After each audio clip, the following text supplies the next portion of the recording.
Ever feel like your Portuguese is totally correct, grammatically speaking, but it just doesn't sound quite right? A little clunky, maybe? Well, you're in the right place. Today, we're going to unlock one of the biggest secrets to sounding less like a textbook and more like a real native speaker: mastering direct object pronouns. And here's a perfect example of what I'm talking about. On the left, asking, "Convidaste a Marilena?" It's 100% correct, no problem there. But a native speaker, they'd probably just say, "Convidei-a." I invited her. You hear that? It's quicker, it's smoother, it just flows. That's the rhythm we're aiming for today. So here's our game plan. We're going to start with why these little pronouns are so important. Then we'll get properly introduced to the whole pronoun family and learn the main rule: just use a hyphen. After that, we'll dive into the trickier verb endings that'll really make you sound like a pro. And finally, we'll wrap it all up with the big takeaway.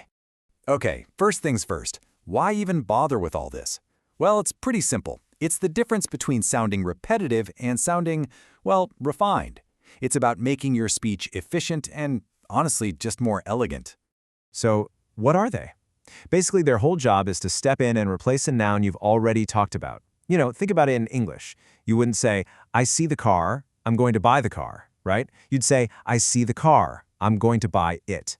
These pronouns do that exact same job in Portuguese. They make your sentences way less clunky. All right, time for the introductions. Let's meet the pronouns themselves. You should really think of these as some brand new essential tools that you're about to add to your grammar toolkit. And this chart connects right back to stuff you already know. On the left, you've got your familiar subject pronouns, eu, tu, ele, and on the right, they're direct object partners. So if eu, I am doing something, but the action is being done to me, you use me. Makes sense. If you're talking about something you did to him, ele, the pronoun is o. For her, ella, it's a. And the plurals are just as logical. Nos becomes nos, and elis and elas turn into os and as. This chart is going to be your best friend. So, we've met them. Now how do we actually put them to work? Well, the most common rule is actually super simple. In most positive sentences, you just stick them onto the end of the verb with a little hyphen. For instance, instead of saying guardem os bilhetes, keep the tickets, and then repeating os bilhetes again, you can just say guardem-nos, keep them. You see? You've got the verb guardem, a hyphen, and then nos, which stands in for the tickets. So much cleaner. And this works just as well in questions. If you want to say, "Can you help me?" you just take the verb ajudas, you help, pop in a hyphen, and add me at the end. Ajudas-me? It's the perfect, natural way to ask for a hand. So this is it. This is the golden rule you need to remember.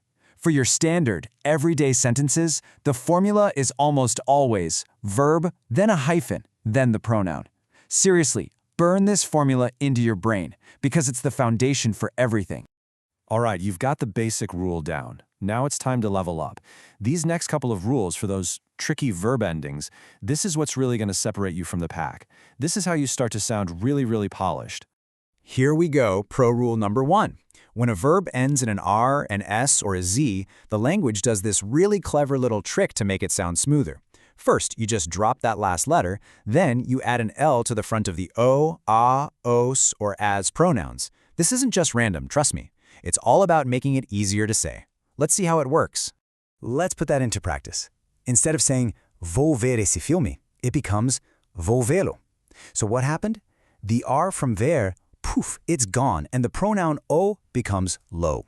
And see that little accent on the E? That's just to keep the pronunciation strong. Vê-lo. It just rolls off the tongue so much better, right? Let's try one more. Ele faz os exercícios. Okay, the verb faz ends in Z. So we drop it. The pronoun for os exercícios is os, which becomes los.